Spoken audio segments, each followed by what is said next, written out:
9월 5일 새벽기도 말씀입니다. 오늘 같이 나눌 말씀은 누가복음 11장 5절에서 13절 말씀입니다. 오늘 본문 말씀의 앞부분을 보면 예수님께서 혼자 한 곳에서 기도를 하고 마칠 때 제자들이 예수님께 기도를 가르쳐 달라고 합니다. 제자들이 유대인들의 습관적인 기도를 몰라서 그랬던 것은 아닙니다. 예수님이 활동하던 당시에 스스로를 경건하다 생각하는 종교인들은 기도 시간을 정해놓고 기도에 열심이었습니다. 예수님은 제자들에게 이런 율법적인 기도를 가르치지 않으셨습니다. 기도를 가르쳐 달라는 제자들에게 예수님께서 가르쳐 주신 것이 바로 주기도문입니다. 어떤 기도의 제목으로 기도해야 할지를 가르쳐 주신 것입니다. 그리고 이어서 오늘 본문은 이렇게 시작합니다. 또 이러시되, 예수님은 짧은 비유를 말씀하시며 기도에 대한 가르침을 이어가십니다. 예수님은 이 세 사람의 일화를 비유로 들어 기도에 대한 메시지를 주고 있습니다. 어떤 사람이 한밤중에 이웃에 사는 친구에게 와서 떡 3덩이를 구워달라고 합니다. 자기 식구들이 먹으려는 게 아니라 멀리서 친구가 왔는데 먹일 게 없었기 때문에 늦은 시간에 갑자기 찾아온 친구로 인해 어쩔 수 없이 야심한 시각에 이웃집 친구를 찾아간 겁니다. 친구는 이미 문을 걸어 잠갔고 모든 식구가 잠이 들은 상태입니다. 유대인들은 하루 종일 문을 열어두고 사는데 문을 걸어 잠갔다는 것은 이제 취침 중이니 아무도 방해하지 말라는 뜻입니다. 잠자리에서 일어나 떡을 찾아서 준다는 게 여간 귀찮은 일이 아닙니다. 그런데 누워있던 친구가 상황을 보니 문을 두드리는 친구가 포기하지 않을 것 같습니다. 그래서 일어나 그가 달라는 떡 3덩이를 줍니다. 예수님께서 우정이라고 하기에도 좀 그렇고 예의조차 없어 보이는 이 친구들의 비유를 통해 가장 중요한 기도의 비결을 가르쳐주고 계십니다. 오늘 비유의 말씀을 통해 예수님이 가르쳐 주시는 방법대로 꼭 기도해서 응답받는 성도님들 되시기를 바랍니다. 그렇다면 우리는 어떤 태도로 기도해야 할까요? 8절에 나오는 한 단어로 요약이 됩니다. 바로 간청함입니다. 예수님은 짧은 비유로 말씀하시는데 이 말씀은 어떤 자세로 기도해야 할지를 말씀하고 계십니다. 이 친구들의 비유를 들으면 뻔뻔하게 간청해서 기도하라는 것 같아 보이나 간청이라는 단어는 담대함이라는 뜻과 뻔뻔함이라는 뜻을 포함하고 있습니다. 여기서 간청함은 부끄러움을 잊어버리고 간절하게 필요를 구하는 것입니다. 오늘 예수님이 비유를 통해서 가르치시는 기도의 핵심이 바로 이것, 기도하면 무조건 응답을 받으라는 것입니다. 어찌됐든 떡을 구우러 온 친구는 떡 3덩이를 구했습니다. 하나님은 우리의 기도에 응답하시기를 원하시는 분입니다. 바리새인들이 하는 기도처럼 너희들은 우상에게 가서 빌고 돌아와서 잊어버리는 기도를 하지 말라고 합니다. 이미 자신들이 만들어 놓은 완벽한 기도문을 외우고 종교적 만족을 얻고 남에게 존경이나 받으면 그만인, 오히려 하나님이 기도에 응답하시며 자기들의 삶에 끼어드는 것을 원하지도 않았다고 예수님이 그들을 책망하십니다. 하나님은 듣기만 하시는 분이 아니라 듣는 대로 주시는 분이시기에 기도하고 나서 기도한 내용도 잊어버리는 것은 하나님의 능력을 제대로 모르고 응답받기까지 간청할 만한 인내하는 믿음도 없는 어리석은 자들입니다.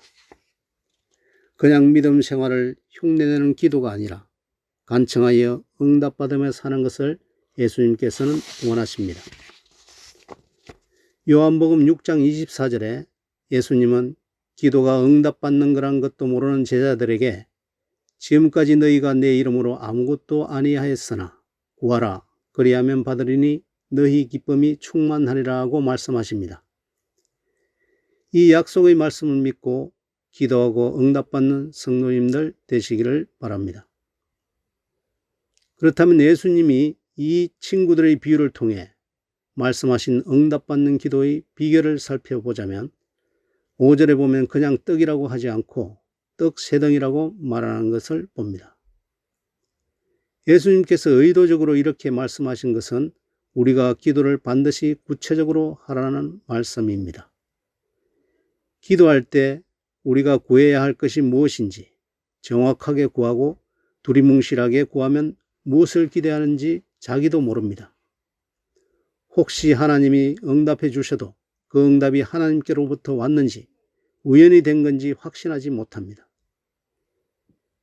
기도는 단지 우리의 긴박한 필요를 하나님께 받는 것이 전부가 아니라 이런 응답을 체험하며 하나님이 정말 살아계시고 나를 사랑하고 계신다는 것을 깨달으며 믿음이 성장해 가는 것입니다. 예수님은 또 비유 속에서 간절히 기도하라고 말씀하고 계십니다. 오늘 떡을 꾸러온 친구를 보세요. 오죽 절실하면 이 한밤중에 와서 문을 두드리고 구하겠습니까? 그냥 한번 두드려보는 것이 아닙니다. 떡을 꼭 구워야 한다는 간절함이 있기에 계속해서 두드리고 있는 것입니다. 또 한 가지 예수님의 비유에는 구하는 것을 줄만한 대상을 찾아가라는 뜻이 있습니다. 떡을 구하는 친구는 한밤에 떡을 내놓을 만한 사람이 누구인지 정확히 알고 있습니다. 내가 구하는 걸 줄 수 있는 상대에게 가서 구해야 가능합니다. 여러분들도 위급하고 곤란한 상황을 다 겪어 보셨을 것입니다. 내 앞에 닥친 위급한 상황을 누가 듣고 도와주고 해결해 주겠습니까? 심란한 마음을 좀 달래보려고 이 사람 저 사람 찾아 만나고 이 방법 저 방법 써봐도 소용이 없습니다. 내 넋두리를 들어줄 사람도 없고 정말 안쓰럽게 생각해 줄 사람도 도와줄 능력을 가진 사람도 없습니다. 떡을 가지고 계신 분은 아버지 하나님 한 분밖에 없음을 알고 납작 엎드리는 성도가 되십시오. 오늘 말씀에 예수님께서 친구라는 관계 때문이 아니라 간청하기에 주었다는 것이 무슨 뜻입니까? 관계보다 더 앞서는 응답의 조건은 긴박하고 간절하게 구했기 때문이라는 것입니다. 예수님께서는 9절에서 우리의 기도에 반드시 응답하시겠다고 하십니다. 구하면 주실 것이요 찾으면 찾아낼 것이요 두드리면 열릴 것이라고 확실한 보장을 해주십니다. 이 세상은 모든 게 구비되어 부족함이 없는 에덴 동산이 아닙니다. 우리 인생은 모든 게 부족하게 되어 있습니다.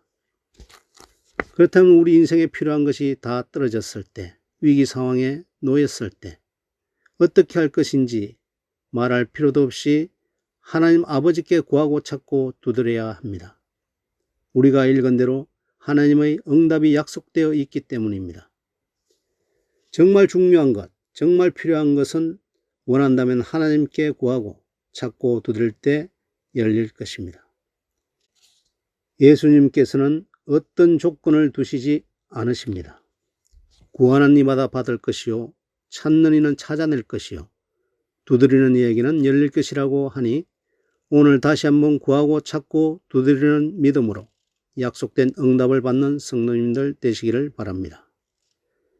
11절에서 13절까지는 하나님은 우리가 구하는 것보다 더 좋은 것으로 응답해 주신다고 말씀하고 계십니다. 11절에 너희 중에 아버지 된 자로서 아들이 생선을 달라는데 뱀을 주며 알을 달라는데 정갈을 줄 아버지가 있겠느냐고 하십니다.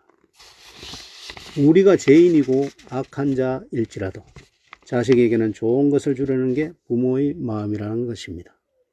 하물며 우리를 창조하시고 사랑하셔서 독생자를 아끼지 않으신 우리 아버지가 좋은 것으로 주지 않겠냐는 것입니다. 아무리 자식이 원한다 해도 부모는 자식에게 꼭 맞는 좋은 것을 줍니다. 아무리 보채고 때를 써도 나쁜 것은 절대로 주지 않습니다. 우리가 내 마음대로 기도해도 응답은 하나님 아버지 선에서 적절하게 주신다는 말씀입니다. 우리가 어떤 것을 구하며 기도해도 결국 하나님은 우리에게 더 좋은 것으로 응답하시니 낙심하지 말고 담대하게 구해야 하겠습니다. 마지막으로 예수님은 우리에게 주시고 싶은 가장 좋은 것을 13절에서 하물며 하늘 아버지께서 구하는 자에게 성령을 주시지 않겠느냐고 말씀하고 계십니다. 앞에서 성령을 구하라는 말씀이 없었는데 갑자기 성령을 주시겠다고 하십니다. 우리의 관심이 우선 먹고 사는 데 있기 때문에 우리의 기도는 건강, 직장, 자식 문제, 결정과 선택의 문제 같은 다급한 것을 기도하는데 그 모든 것에 공통적으로 가장 좋은 응답은 성령을 주시는 것입니다. 오늘 말씀에 예수님께서 구하고 찾고 두드리라고 하셨죠. 무엇을 구해야 할지, 무엇을 찾아야 할지, 어느 문을 두드려야 할지를 성령 하나님께서 인도해 주십니다. 하나님께서는 가장 우선순위로 우리에게 주고 싶어 하시는 것이 성령님입니다. 왜 예수님은 기도하고 응답받으라는 말씀 끝에 성령을 받으라고 하실까요? 그것이 바로 로마서 8장 26절에 그 이유가 나와 있습니다. 이와 같이 성령도 우리 연약함을 도우시나니 우리가 마땅히 빌 바를 알지 못하나 오직 성령이 말할 수 없는 탄식으로 우리를 위하여 친히 간구하시느니라. 우리가 지금 무엇을 기도해야 하는지조차 모르는 연약한 사람들이기 때문이라고 합니다. 성령을 받고 믿음이 있어도 성령 충만을 매일 받지 못하면 안 믿을 때와 똑같은 현상이 일어나서 믿음이 약해지고 세상에 관심이 많아지며 세상을 따라가게 된다고 합니다. 아직 성령을 받지 못한 성도들이나 성령 충만이 소멸된 경우 다 기도로 성령님을 구하면 성령님께서 우리의 인생을 인도해 줄 줄 믿습니다. 성도 여러분, 우리에게 새 힘을 주시고 능력 주셔서 넉넉하게 이 세상을 이기게 하시는 성령님을 구하고 성령 충만하여 교회의 종으로 쓰임받는 성도들 되시기를 바랍니다. 기도하겠습니다. 아버지 하나님, 예수 그리스도 안에서 기도 응답받을 수 있는 하나님 자녀의 신분과 권세를 주심에 감사합니다. 부활하신 예수님께서 저희들에게 성령을 받으라고 말씀하셨는데 이 새벽 시간 이 말씀을 듣는 성도들 모두 믿음으로 평안을 누리게 하시되 오로지 기도에 힘써 간청함으로 성령 충만하여 사람 얻는 자들 되게 도와주옵소서. 예수님 이름으로 기도드립니다. 아멘.